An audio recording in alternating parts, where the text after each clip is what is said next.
अस्सलाम वालेकुम ख़वातीन व हज़रात। बलूचिस्तान में BLA की जानिब से जो मुख्तलिफ हमले किए गए हैं, जो कोऑर्डिनेटेड अटैक्स किए गए हैं, उसमें अब तक की इत्तलात के मुताबिक 15 फ़ौजी मारे गए हैं और 18 सिविलियंस की डेथ हुई है।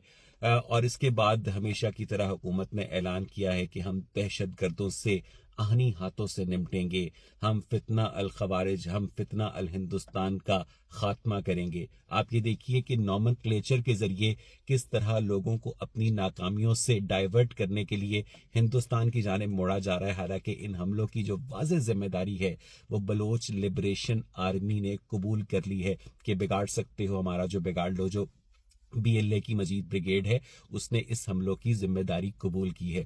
जब हुकूमत ने कहा कि हम इन दहशत गर्दों से आहनी हाथों से निपटेंगे, तो मुझे एक लतीफ़ा याद आ गया कि एक खान साहब अपनी बेगम को लेकर गायनाकोलॉजिस्ट के पास जाते हैं कि हमारी शादी को 3 साल हो गए हैं, हम दोनों सेहतमंद हैं, लेकिन हमारा बच्चा पैदा नहीं होता। तो गायनाकोलॉजिस्ट ने उन दोनों के टेस्ट किए, देखा कि सब कुछ नॉर्मल है।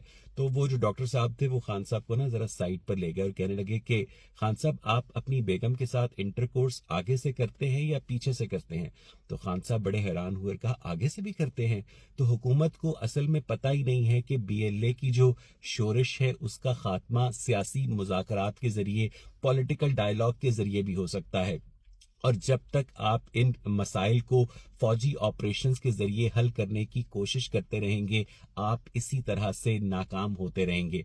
मुझे अच्छी तरह याद है कि सन 2006 में जब मैं यूनिवर्सिटी में पढ़ता था, जनरल परवेज मुशर्रफ की हुकूमत थी, तो उस जमाने में DG ISPR साहब का एक बयान सामने आया था कि हमने दहशत गर्दों की कमर तोड़ दी है, हमने उन पर यकीन कर लिया।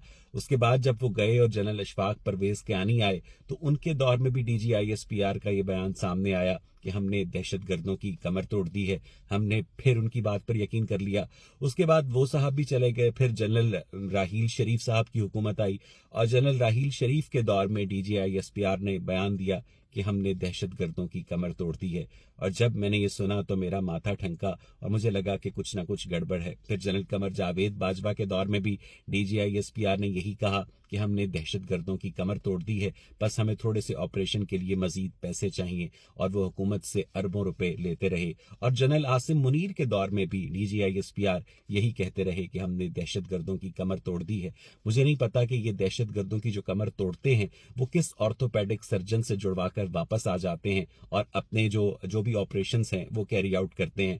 मुझे लगता है कि इस वक्त BLA की जानिब से जो बलूचिस्तान के अंदर एक दहशतगर्दी की लहर है, उसके पीछे जो उनके मोटिव्स हैं, क्योंकि भुट्टो दौर से लेकर जब से आपने बलूचिस्तान को ऑपरेस कर रखा है, तो ये उस ऑपरेशन का नतीजा है।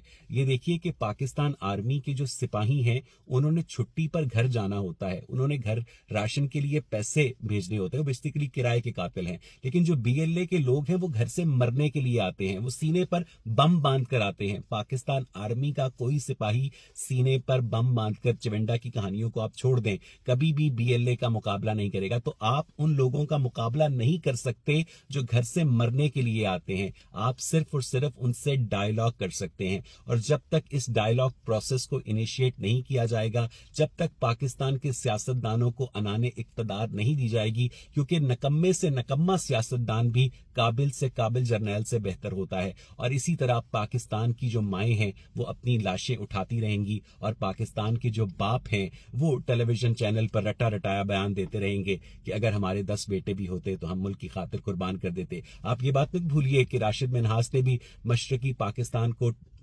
अलग होने से बचाने के लिए अपनी जान कुर्बान की। मुतीउर रहमान के साथ जो उसका फ्लाइंग इंस्ट्रक्टर था उसके साथ जो उसकी लड़ाई हुई, लेकिन राशिद मिन्हास की जो कुर्बानी थी उसका नतीजा क्या निकला? आपने उसे निशाने हैदर दे दिया, उसके घर वालों को प्लॉट दे दिया, हर साल 6 सितंबर को आप उसकी तस्वीर चला देते हैं, राह हक के शहीदों लगा देते हैं, लेकिन साथ साथ आपने बांग्लादेश के साथ सिफारती ताल्लुकात उस्तवार कर लिए। अब आप बांग्लादेश के साथ तिजारती ताल्लुकात बढ़ा रहे हैं। पिछले दिनों बांग्लादेश से आप जो एयरलाइंस की परवाज है वो भी आ गई है। तो इसका मतलब यह है कि आपने राशिद मिन्हास की कुर्बानी को खूह खाते में डाल दिया। और अगर कल को आलमी ताकतें रिपब्लिक ऑफ बलोचिस्तान को अलहदा मुल्क बनाने का फैसला कर लें, तो फिर इन्हीं शहदा के जो बच्चे होंगे वो ایمبیسی آف بلوچستان جو اسلام آباد میں ہوگی اس کے باہر سیکیورٹی ڈیوٹی دے رہے ہوں گے، اور یہ بار بار یہ کہتے ہیں حکومت کی جانب سے کہ اس کے پیچھے ہندوستان کا ہاتھ ہے۔ اس کا مطلب یہ ہے کہ یہ تسلیم کرتے ہیں کہ یہ ایک سیکیورٹی لیبس ہے، آپ کی جو ISI دنیا کی نمبر 1 ایجنسی ہے۔ پھر آپ کو ان سے پوچھنا چاہیے کہ آپ کی موجودگی میں ہندوستان اتنی آزادی سے کس طرح سے پاکستان کے اندر آپریٹ کر سکتا ہے۔ بس یہ چند گزارشات تھیں جو اس حوالے سے میں نے آپ کے سامنے رکھنی تھی، اور آپ حکومت کی باتوں پر مت جائیے گا، یہ اسی طرح سے لاشیں اٹھاتے رہیں گے، انہیں شہیدوں کے درجے دیتے رہیں گے، اور جو BLA ہے وہ اپنی کاروائیاں تب تک جاری رکھے گی جب تک وہ اپنے مقصد کو اچیو نہیں کر لیتے، کیونکہ جو ہتھوڑا ہوتا ہے نا جس کے ہاتھ میں، تو اس کو ہر مسئلہ کین نظر آتا ہے، اور فوج کے ہاتھ میں ہتھوڑا ہے اسے ہر مسئلہ کین نظر آتا ہے۔ اور BLA کو جب تک آپ مذاکرات کی ٹیبل پر نہیں لائیں گے، ان کے ساتھ بات چیت نہیں کریں گے، آپشنز کو ایکسپلور نہیں کریں گے، ان کی ریزنٹمنٹس دور نہیں کریں گے، تب تک آپ کبھی بھی اس جو مسلح شورش ہے اس کے اوپر قابو نہیں پا سکتے۔ Thank you very much.